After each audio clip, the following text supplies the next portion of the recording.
Pour moi, c'est bien, parce que ça me donne l'occasion de faire une tournée en France et de faire un peu mes adieux au judo en France.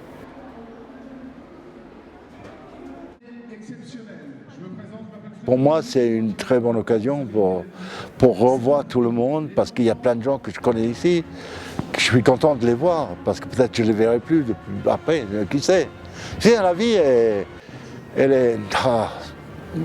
la vie, elle est comme ça. Il faut vivre le jour, il faut vivre les moments, comme hier soir, avec des gens que...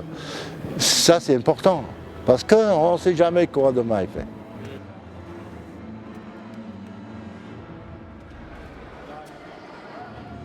J'essaie toujours d'être près des gens. Je pense que si on peut servir d'exemple, un bon exemple, il faut le faire. Ici, travailler avec des handicapés, c'est important. Ils n'ont pas demandé d'être comme ça, ils sont nés comme ça. Mais si on peut pas être, si on n'est pas avec eux, on est quoi? Ça sert à quoi d'être champion? Un judo spectaculaire, un homme incroyable, le premier français champion olympique. Mesdames, messieurs, c'était en 1980, il est là aujourd'hui pour vous, Angelo Paisi. Plus fort, plus fort, plus fort.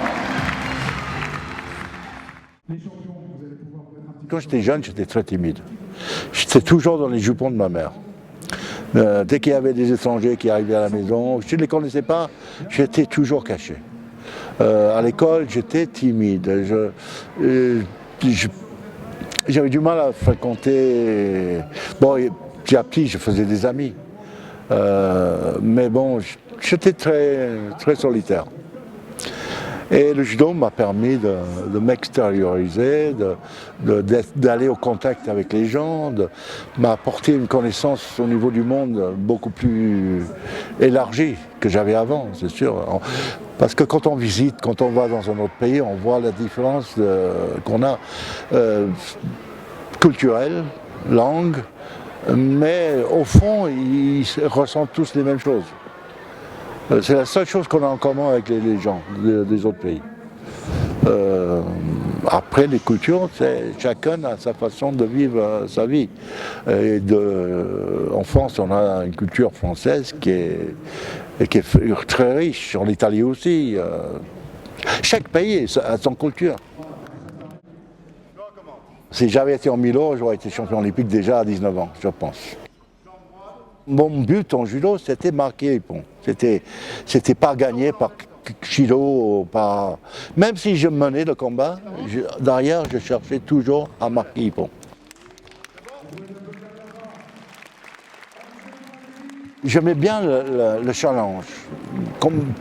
Tu vois, combattre contre les personnes plus grandes, plus lourdes, j'étais beaucoup plus motivé que de combattre contre les gens qui faisaient mon poids.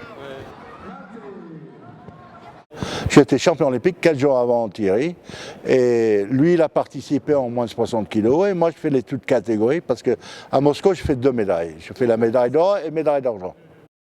Pour moi c'était le meilleur jour de ma vie, parce que j'étais vraiment à 100% en forme. J'étais vraiment, et j'ai gagné tous mes combats par ippon. Pour être porte-drapeau, il faut déjà être champion olympique. Et je pense qu'ils jugent en fonction du comportement de l'athlète tout au long des années.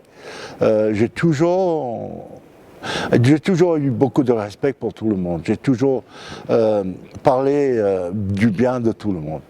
J'ai jamais critiqué personne. Et ma conduite dans la vie a été toujours exemplaire. Et je pense que c'est ça fait balancer dans la décision. En médaille olympique, j'en ai 4. Jusqu'à maintenant, il n'y a personne en judo, même les Japonais n'ont pas fait ça. Le seul qui pourrait égaler, ce sera Teddy, parce que bon, il sera champion olympique cette année. Je pense l'avoir voyagé à travers le monde, aller dans tous les pays du monde, je me sens plus terrien que j'appartiens à un pays. Je pense que les gens s'oublient un peu que on est en France, à Perdé, on est en Europe. Mais les gens oublient qu'on, tout le monde, tous ceux qui vivent sur Terre, on est sur le même bateau.